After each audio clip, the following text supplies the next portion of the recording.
pinaghalong lahi. Si Victor Wembanyama ay may lahing Pranses at Congolese. Ang kanyang ina ay isang dating basketball player mula sa France, habang ang kanyang ama ay dating atleta na galing sa Democratic Republic of Congo.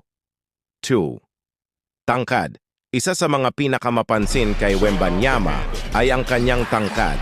Siya ay 7'4", 7 talampakan at 4 pulgada na nagbibigay sa kanya ng malalaking kalamangan sa court, lalo na sa depensa at rebounding.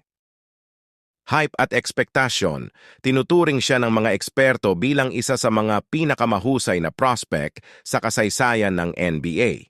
Maraming NBA analysts ang naniniwala na kaya niyang baguhin ang takbo ng isang koponan dahil sa kanyang all-around skills at kahusayan sa offense at defense.